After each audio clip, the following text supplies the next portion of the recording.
Okay, hi guys. ఇది మన ఛానల్లోకి వచ్చేసి మళ్ళీ థర్డ్ వీడియో అప్లోడ్ చేస్తున్నా. అది ఏంటంటే ప్రీవియస్ క్లాస్లో మనం చెప్పుకున్నది ఏంటంటే స్ట్రెస్ అంటే ఏంది, స్ట్రెస్ డెఫినేషన్ ఏంది, ఆ స్ట్రెస్ని ఏ విధంగా మనం ఎన్ని రకాలుగా డివైడ్ చేసుకుంటాం, ఫిజికల్, మెంటల్, ఎమోషనల్, ఈ విధంగా చెప్పుకుంటాం. మళ్ళీ స్ట్రెస్లలో గుడ్ స్ట్రెస్, బ్యాడ్ స్ట్రెస్, ఈ రెండు. గుడ్ స్ట్రెస్ అంటే ఏంది, బ్యాడ్ స్ట్రెస్ అంటే ఏంది, బ్యాడ్ స్ట్రెస్ ని ఏ విధంగా ఫీల్ అయ్యేటట్టు చేస్తుంది, గుడ్ స్ట్రెస్ నిన్ను ఏ విధంగా ఫీల్ అయ్యేటట్టు చేస్తుంది అనేది నేర్చుకున్నాం. ఇప్పుడు మనం నేర్చుకోబోయే టాపిక్ ఏంటంటే let's learn about how to deal with stress in the work place. Work place లో ఇప్పుడు ఇంతసేపు చెప్పుకున్న స్ట్రెసెస్ అన్నిటిని మనం వర్క్ ప్లేస్ లో ఏ విధంగా హ్యాండిల్ చేసుకోవాలి, ఏ విధంగా డీల్ చేయాలనేది ఇప్పుడు చెప్పే టాపిక్. చాలా ఇంపార్టెంట్ టాపిక్ ఇది, stress. Let's learn about how to deal with stress in the work place. Okay, stress does not just affect your mental health and mood. Stress does not just affect your mental health and mood. Just నీ mental health ని కానీ disturb చేసేది కాదు stress అంటే, ఇంకా చాలా రకాలు ఉంటాయి చూడండి. It is also affects your physical health. That is why it is important to deal with stress properly. Stress ని మనం ప్రాపర్ గా డీల్ చేయకపోతే ఎటువంటి మన ఆరోగ్యకరమైన సమస్యలు వస్తాయి, ఫిజికల్ గా ఏదైనా సమస్యలు వస్తాయి. ఓన్లీ జస్ట్ మనం ఏదో మెంటల్ గా ఫీల్ అవ్వడం కాదు, ఫిజికల్ గా హెల్త్ కూడా మనకు డ్యామేజ్ అయ్యే అవకాశం ఉంటుంది. ఆ డ్యామేజ్ అయ్యే అవకాశాన్ని కూడా ఈ స్ట్రెస్ ద్వారా మనం, స్ట్రెస్ ఎక్కువ అయితే దానికి గురైతా ఉంటాం. ఓకే, అర్థమవుతుందా? Stress does not just effect hour mental health and mood. మన మూడ్ ని చేంజ్ చేయడం కానీ, మన హెల్త్ ని మెంటల్ గా డిస్టర్బ్ చేయడం కానీ, అదొక్కటి మాత్రమే స్ట్రెస్ కాదు. స్ట్రెస్ అంటే ఫిజికల్ గా నీ హెల్త్ ని కూడా డ్యామేజ్ చేసే అవకాశం ఉన్నది. అందుకనే స్ట్రెస్ ని మనం ప్రాపర్ గా మేనేజ్ చేసుకోగలగాలి. మేనేజ్ చేసుకోలేకపోతే ఇబ్బంది పడతాం. Common situations like attending an interview, being late for work due to traffic, or meeting a deadline for a task can cause stress in the workplace. ఎప్పుడైనా నువ్వు ఇంటర్వ్యూకి వెళ్ళేటప్పుడు ట్రాఫిక్ లో ఇరుక్కొని ఒక 5-10 నిమిషాలు నీకు లేట్ అయిపోయింది అనుకో, నువ్వు ఎట్లా స్ట్రెస్ కి గురవుతావు? చాలా స్ట్రెస్ గా ఫీల్ అవుతావు. అరే లేట్ అయిపోయింది, ఏమవుతుందో ఏమో, అసలు నాకంటే ముందు ఎంతమంది ఉన్నారో, మనం అసలు అందుకుంటామో లేదో ఇంటర్వ్యూ, లేదా ఎగ్జామ్ రాయడానికి పోయినప్పుడు ఎగ్జామ్ టైం అయిపోతుంది, నన్ను అలో చేస్తారో లేదో అనే భయాలు ఉంటాయి కదా. ఆ భయం ద్వారా నీకు ఏమవుతుంది, స్ట్రెస్ అనేది జనరేట్ అవుతుంది. బ్యాక్గ్రౌండ్ లో స్ట్రెస్ రన్ అవుతా ఉంటుంది. ఆ స్ట్రెస్ వల్ల నువ్వు ఒకటి చేయకపోయి ఇంకోటి చేస్తావు. కొంతమంది ఆ టైం లేకపోయి బండి మీద పోయేటప్పుడు యాక్సిడెంట్ చేయడము, వేరే మైండ్ సెట్ లో ఉండడము, లేదా ఎవరో నీ గర్ల్ ఫ్రెండే పిలుస్తుంది అనుకో, అర్జెంట్ గా నన్ను పికప్ చేసుకో అని పిలిచింది అనుకో, ఏం చేస్తావు? స్పీడ్ గా ఉరుకుతావు, ముందు వెనక ఏం చూసుకో. అట్లాంటప్పుడు కూడా నువ్వు స్ట్రెస్ కి గురై యాక్సిడెంట్ అయ్యే అవకాశం ఉంటుంది. కాబట్టి కామన్ గా జరిగేది common situation like attending and interview, being late for a work due to interview attend అయినప్పుడు కానీ, ఏదైనా వర్క్ మన వర్క్ షాప్ లో పనిచేసేటప్పుడు వర్క్ దగ్గర లేట్ అవ్వడం కానీ, ట్రాఫిక్ లో ఇరుక్కపోవడం కానీ, మీటింగ్ ఎక్కడైనా మీటింగ్ ఉన్నప్పుడు దానికి మనం లేట్ గా వెళ్ళడం కానీ, ఒకవేళ మన వర్క్ ప్లేస్ ఏదైతే ఉందో అక్కడ ఏమైనా మేనేజర్ వచ్చి మీటింగ్ పెట్టినప్పుడు లేట్ అవ్వడం కానీ, ఇట్లాంటి స్ట్రెసెస్ అన్ని కూడా మన లైఫ్ లో మనకు జరుగుతాయి. కాబట్టి we cannot control the situation. మనం సిచ్యువేషన్ ని కంట్రోల్ చేయలేము, ఎందుకంటే ఆ టైంలో అట్లా జరుగుతూ ఉంటుంది. But we can learn how to face it.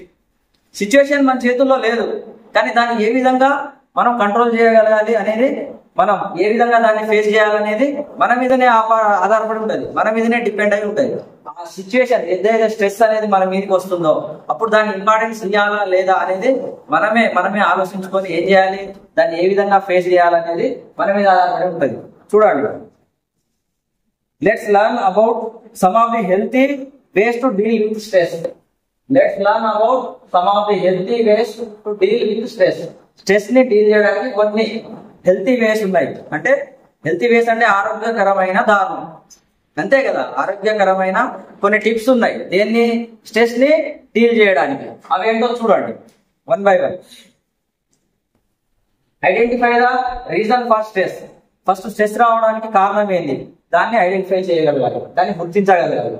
తర్వాత try to sort out the problem as soon as possible by talking to HR or your supervisor. నువ్వు ఒక ఎంప్లాయీ అనుకో, ఒక ఎంప్లాయీ కానీ ఒక కంపెనీలో జాబ్ చేస్తున్నావు. జాబ్ చేసేటప్పుడు నీకు స్ట్రెస్ ఎందుకు వస్తుందో ఫస్ట్ దాన్ని కనుక్కొని ఏం చేయాలి, నీ హెచ్ఆర్తో కానీ సూపర్వైజర్తో కానీ ఆ విషయం గురించి ఎంత తొందరగా అయితే అంత తొందరగా మాట్లాడగలగాలి.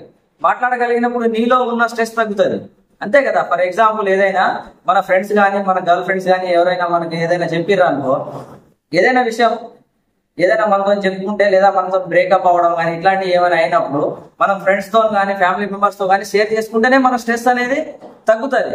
లేదు మనం షేర్ చేసుకోలేదు అనుకో, ఆ స్ట్రెస్ మన లోపలనే ఉండి మనం ఏం పని చేయకుండా మనల్ని తయారు చేస్తుంది. అది ఎట్లా అంటే మనం స్ట్రగుల్ అవుతా ఉంటాం దాన్ని ఫీల్ అవ్వకుండా.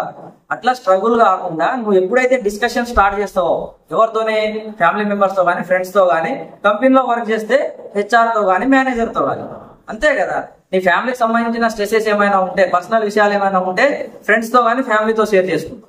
అలాగే వర్క్ ప్లేస్ లో ఉండే స్ట్రెసెస్ కానీ ఏదైనా ఉంటే ఎవరితో షేర్ చేసుకోవాలి? మేనేజర్ తో కానీ హెచ్ఆర్ తో కానీ. హెచ్ఆర్ అంటే మనకు రిక్రూట్ చేసుకున్నోడితో కానీ, హైయర్ ఆఫీసర్స్ ఎవరైతే వాడు మేనేజర్ తో కానీ మనం ఈ స్ట్రెసెస్ ని షేర్ చేసుకోవాలి. Try to sort out the problems. First problems ని సార్ట్ అవుట్ చేసుకుని, ఏం ప్రాబ్లం ఉందో సార్ట్ అవుట్ చేసుకుని యాజ్ సూన్ యాజ్ పాసిబుల్, ఎంత తొందరగా అయితే అంత తొందరగా, by talking to HR or supervisor లేదా మేనేజర్, ఎవరితోనైనా కానీ హెచ్ఆర్ కానీ సూపర్వైజర్ కానీ మేనేజర్ తో కానీ ఏదైతే నువ్వు సార్ట్ అవుట్ చేసుకున్న ప్రాబ్లమ్స్ ఉన్నాయో, నిన్ను స్ట్రెస్ కి గురి చేసే ప్రాబ్లమ్స్, ఆ ప్రాబ్లమ్ ని వీళ్ళతో డిస్కస్ చేస్తే నువ్వు కొంత మొత్తానికి స్ట్రెస్ ని తగ్గించుకోవచ్చు. Next, communicate and honesty is the best way to deal with the workplace stress. ఏదైనా నువ్వు వర్క్ ప్లేస్ లో ఉన్నప్పుడు ప్రతి ఒక్కరితో హానెస్ట్ గా మాట్లాడడం, వాళ్ళతో ప్రాపర్ గా కమ్యూనికేట్ చేయడం వల్ల నువ్వు 30 to 40% ఆఫ్ స్ట్రెస్ ని తగ్గించుకోగలుగుతావు. హానెస్టీ మెయింటైన్ చేయాలి, హానెస్ట్ గా కమ్యూనికేట్ చేయాలి వాళ్ళతో. ఓకేనా? కమ్యూనికేషన్ అనేది మళ్ళీ నువ్వు మనసులో ఒకటి పెట్టుకొని బయట ఒకటి మాట్లాడు. ఏదన్నా ఉన్నా హానెస్ట్ గా, నాకు ఈ పని వచ్చు చేస్తా, నాకు ఈ పని రాదు సార్ నాకు ఇది అంటే వేరేటోళ్ళకి అలాంటి చేస్తారు. రాని దాన్ని నువ్వు ఒప్పుకొని నేను చేస్తా అని పెట్టుకుంటే స్ట్రెస్ కాదా? కాబట్టి ప్రాపర్ కమ్యూనికేషన్ ఉండాలి. ఏదో సార్ ఏమన్నా అంటాడేమో అని భయపడి చేస్తా సార్ అని ఒప్పుకుంటే స్ట్రెస్ నీ మీద పడుతుంది. నువ్వు వేరే వాళ్ళని సాయం అడగడం, వాళ్ళు చేయకపోవడం, సార్ త్వరగా నేను పిలిచి పని అయిపోయిందా అంటే నువ్వు ఏం చెప్పాలో అర్థం కాక ఇబ్బంది పడడం, ఇట్లాంటివి కాకుండా ప్రాపర్ కమ్యూనికేషన్ ఉండాలి. Communication and honesty is the best way అనేది, కమ్యూనికేషన్ హానెస్టీ అనేది స్ట్రెస్ ని తగ్గించుకోవడంలో బెస్ట్ వే. ఇక్కడ వర్క్ ప్లేస్ లో పనిచేసేటప్పుడు వర్క్ ప్లేస్ స్ట్రెస్ ని తగ్గించుకోవాలంటే ప్రాపర్ కమ్యూనికేషన్ అనేది హానెస్టీ గా ఉండాలి. Next, focus only on your work, do not get involve with work place politics. Work place జరిగేటప్పుడు రాజకీయాలు జరుగుతూ ఉంటాయి. అరే వాడు ఇట్లారా వీడి ఇట్లారా అని రాజకీయాలు జరుగుతాయి కదా. ఒక 20-30 మంది జాబ్ చేసే దగ్గర క్లాస్ లో 30-40 మంది ఉంటేనే మీ మధ్యనే రాజకీయాలు ఉంటాయి. వాడు ఇట్లారా వీడి ఇట్లారా. అట్లాంటి వర్క్ ప్లేస్ లో కూడా రాజకీయాలు ఉంటాయి. వాడు పని చేస్తలేడు, వీడు పని చేస్తాడు. కాబట్టి అక్కడ ఏం చేయాలి? నీ పని మీద నువ్వు ఫోకస్ చేయాలి. అదర్ పాలిటిక్స్ ఏమైనా లోపల జరిగే రాజకీయాల లోపల నువ్వు వేలు పెట్టకూడదు. వేలు పెడితే స్ట్రెస్ పెరుగుతుంది. అర్థమవుతుందా? నీ పని ఏదో నువ్వు చేసుకుంటే స్ట్రెస్ అనేది ఆటోమేటిక్ గా తగ్గుతుంది. Focus only on your work, do not get involve with work place politics. Work place లో ఉన్న రాజకీయాల్లో నువ్వు ఇన్వాల్వ్ కావద్దు. Next, eat healthy well balanced meals. ఏదైనా హెల్తీ ఫుడ్ తినాలి, మళ్ళీ బ్యాలెన్స్డ్ గా తినాలి. ఎక్కువ తినడం తక్కువ తినడం వల్ల కూడా లోపల కడుపులో బాగా పట్టనంట తినేస్తే ఎట్లా అనిపిస్తుంది? ఎటు పోలేము, ఏం చేయలేము, రిలాక్స్ అవ్వాలనిపిస్తుంది. అది కూడా ఒక రకమైన స్ట్రెస్. తర్వాత make a least of all the task you need to complete and prioritise them. నువ్వు ఏమేమి పనులు కంప్లీట్ చేయాలో ఆ పనుల్ని ఒక లిస్ట్ తయారు చేసుకుని దాంట్లో ఏది ఫస్ట్ చేయాలి, ఏది సెకండ్ చేయాలి అని ఒక ప్రియారిటీ ఇచ్చుకున్నావు అనుకో. ముందు ఏం చేయాలి, తర్వాత ఏం చేయాలి, తర్వాత ఏం చేయాలి అనే ప్రియారిటీ నువ్వు ఇచ్చుకుంటే నీకు ఆటోమేటిక్ గా 1 by 1 అయిపోతాయి ఒక ప్లానింగ్ ప్రకారం. లేదంటే స్ట్రెస్ అనేది డెవలప్ అవుతుంది. ఏదైనా వర్క్ ప్లేస్ లో నువ్వు పని చేసినప్పుడు నీకు ఇచ్చిన పనిని ఒక స్టెప్ బై స్టెప్ ప్రియారిటీ పెట్టుకోవాలి. ప్రియారిటీ ఇచ్చుకోవాలి, ఏది ముందు చేయాలి, ఇది తర్వాత చేయాలి. అట్లా ప్రియారిటీ ఇచ్చుకోవడం వల్ల కూడా నీకు స్ట్రెస్ అనేది తగ్గుతుంది. Practice relaxation techniques like deep breathing, exercise and meditation. చూడండి ఏమంటాడు? Practice relaxation techniques. మనం రిలాక్స్ కావడానికి, స్ట్రెస్ నుంచి రిలాక్స్ కావడానికి ఏమేమి చేయమంటాడు? డీప్ గా బ్రీత్ తీసుకోమంటాడు, మళ్ళీ ఎక్సర్సైజ్ చేయమంటాడు, మెడిటేషన్ చేయమంటాడు. మెడిటేషన్, ఎక్సర్సైజ్, డీప్ బ్రీతింగ్ ఇవన్నీ ఏం చేస్తాయి? నీలో ఉన్న స్ట్రెస్ ని తగ్గిస్తాయి. ఓకే, చాలా ఇంపార్టెంట్. అందుకనే ఇప్పుడు చాలా మంది మెడిటేషన్ చేస్తా ఉంటారు, ఎక్సర్సైజ్ చేస్తా ఉంటారు, గ్రౌండ్ కి వెళ్తా ఉంటారు, రన్నింగ్ వెళ్తా ఉంటారు, ఫిజికల్ గా గేమ్స్ ఆడుతూ ఉంటారు. ఎందుకు? అవన్నీ స్ట్రెస్ నుంచి రిలీఫ్ కావడానికి. రోజంతా జాబ్ చేసి వస్తారు, వర్క్ ప్లేస్ లలో పని చేసి వస్తారు, ఫిజికల్ గానో మెంటల్ గానో స్ట్రెస్ కి గురై ఉంటారు. వాళ్ళు వచ్చి ప్రశాంతంగా వాళ్ళ మజిల్ కి కొంచెం ఫ్రీ అయింది అనుకో, గేమ్ ఆడేటప్పుడు ఏమైతుంది? మజిల్స్ మొత్తం ఫ్రీ అవుతాయి కదా, ఆటోమేటిక్ గా స్ట్రెస్ కొంచెం తగ్గుతుంది. మెంటల్ గా ఉన్న వాళ్ళకి కానీ ఫిజికల్ గా ఉన్న వాళ్ళకి కానీ కొంచెం రిలాక్సేషన్ అనేది అవసరం. ఇప్పుడు అదే చెప్తాను, ప్రాక్టీస్ రిలాక్సేషన్ టెక్నిక్స్ ఏవైతే మనం రిలాక్సేషన్ టెక్నిక్స్ లో ఏముంటాయి, deep breathing, exercise and meditation. మీకు ఇంకేమైనా ఉంటే అవి నువ్వు ఏ విధంగా రిలాక్స్ అవ్వాలనుకున్నావు ఆ విధంగా రిలాక్స్ అవ్వాలి. నెక్స్ట్ ఏంటి, try to get some RESTful sleep. అంటే మనకి ఏదైనా వర్క్ ప్లేస్లలో కొన్ని ఇండస్ట్రీస్ లో ఏమి ఇస్తారంటే ఒక 3 గంటలు పని చేసిన తర్వాత ఒక గంటన్నర పడుకొని ఇస్తారు. లోపలనే బెడ్స్ గిడ్స్ అని వాళ్ళే అరేంజ్ చేస్తారు. ఎందుకనంటే నువ్వు స్లీప్ తీసుకుంటే ఒక గంట పడుకుంటే మళ్ళీ నీ దాంట్లో కణాలు అనేది యాక్టివేట్ అయ్యి మళ్ళీ జనరేట్ అవుతాయి. అంటే ఇంతసేపు నువ్వు స్ట్రెస్ ఫీల్ అయి ఉన్నావు, పని చేసి ఉన్నావు, అలసిపోయి ఉన్నావు. అలసిపోయి ఉన్నప్పుడు నువ్వు రిలాక్స్ అయ్యి ఒక 1.5 hour పడుకొని వచ్చినావు అనుకో, మళ్ళీ కొత్త ఉత్సాహంతో పని చేయడానికి నువ్వు రెడీ అవుతావు. కాబట్టి గెట్ సమ్ రెస్ట్ఫుల్ స్లీప్, ప్రశాంతంగా పడుకోవడానికి ట్రై చేయాలి. అట్లా ట్రై చేస్తే కూడా నువ్వు స్ట్రెస్ నుంచి బయటపడగలుగుతావు. తర్వాత take time off to relax.